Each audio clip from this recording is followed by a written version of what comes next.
Would you believe me if I said that all of these dishes were made in a kitchen, only 9 square meters in size? They say that we eat with our eyes first, and I can confirm that this multi-sensory experience and how we share it is the future of food. My name is Allison Côté. I'm the co-owner and director of a small plant-based cafe called Flora and Fauna. And before I show you any more, I'm just going to let you in on a little secret. So I actually started Flora and Fauna on a dare. It's not very typical, right? My partner and I were on vacation in Bali, and I must have been feeling ultra relaxed and inspired. But anyway, he dared me to open my dream shop. And upon our return to Perth, we both quit our jobs and got to work. I dreamed about vegetables, and he dreamed about doing business. And together, we found ourselves signing a lease on the world's tiniest shop, all because he dared me and said I was a chicken, but I'm sure I showed him. Anyway, there were so many challenges. It wasn't easy. I know this sounds really romantic and kind of spontaneous and fun, but it was actually hell. And we had to adapt very quickly. And this is where social media comes in. So I had this vision of how things were going to go, and it was not a very accurate one. I was going to bake cakes all day, and he would make coffee. We would chat and listen to any music we liked and spread joy and vegan baked goods throughout the land. We thought that we would have so much more spare time. But as any small business owner can confirm, I was very wrong. The cocktails must be stronger in Bali. Man. On our first day that we opened, we had 4 chairs. And we started out with 7 customers the whole day. We worked an 18-hour day, and the cake fridge broke down almost immediately. And then I proceeded to cry for about the next 6 months straight. But things got better.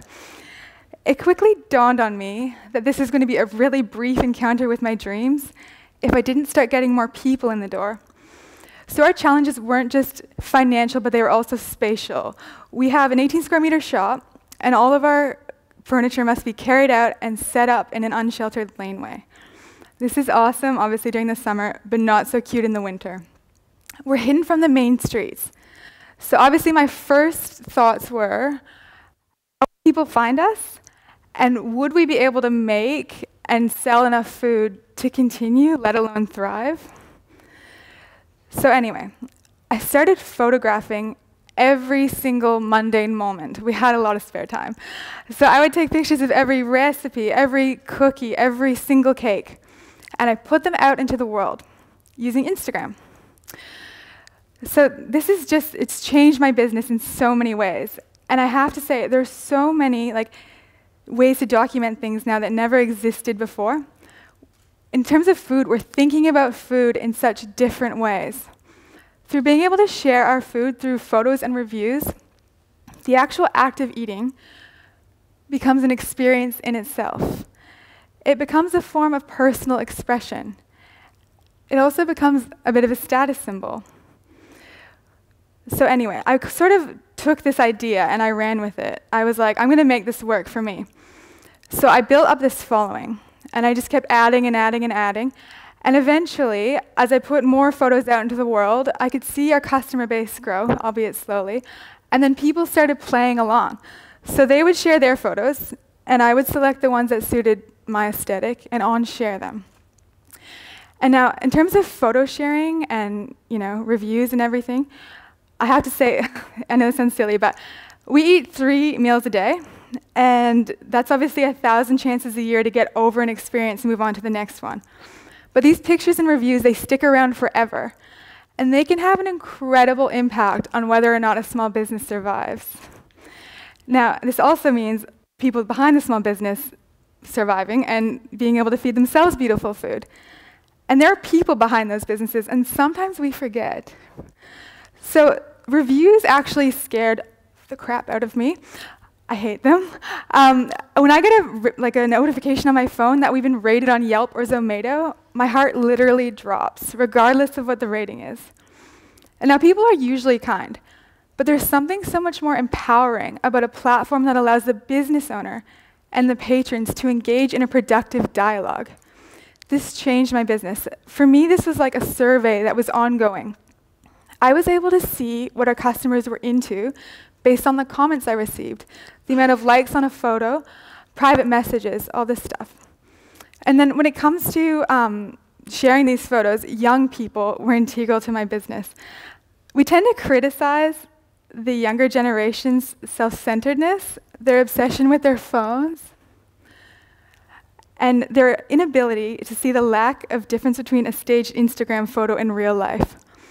But I just want to point out and say thank you to all the young people that have come to my shop, because they were so open-minded. And as Armin said, we do vegan food. I know there's a cliche around that. But so we do vegan food. And I know that our garnish and our crazy edible flowers and the way we do our food is not for everyone. I can appreciate that. But the way that these people sort of latched onto our business, and they were so open-minded, and then they shared their stories, and without them, we would have been dead in the water. As far as storytelling goes, being able to use this platform also opens up channels for businesses and interests that may have otherwise been silenced. So when we think about who's largely in control of the distribution of news and whose stories get told, it isn't usually, young female entrepreneurs like me. So yeah, having this platform to be able to sell my story and sort of tell about my experiences in a sort of safe environment was everything. And the fact that people started listening and adding to it was just so special. Now, sorry, that was a bit slow.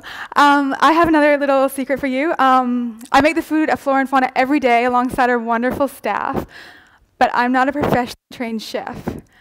And in fact, when we opened, as I said, the budget was small and we couldn't afford a real chef.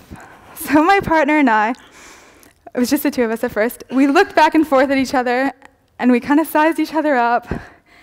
And I eventually was like, I guess it's me, I'm the one, I'll do this. And for me, this was the most uncomfortable thing in the world. Learning how to cook for a crowd with limited resources in the world's tiniest kitchen. It was unreal. The heat, the pressure, the timing, it was all too much. But having Instagram was like having a little cheering squad. And when we were finally ready to release our first full menu, I was already getting feedback on what people were interested in, and I was sort of, sending these photos out. So I already had a good base upon which to build my menu.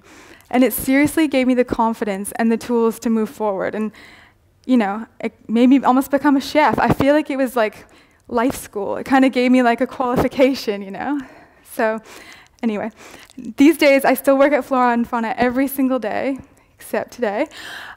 We've been lucky enough to amass some amazing and super loyal customers, as well as 19,000 Instagram followers. And I am so, so grateful to say that our shop is loved by many. As I mentioned, we now have staff that are helping us to take our business further. There's some of them. And I'm so grateful for the lessons I've learned so far, and for this digital dialogue that will hopefully allow us to grow more into the future. Thank you.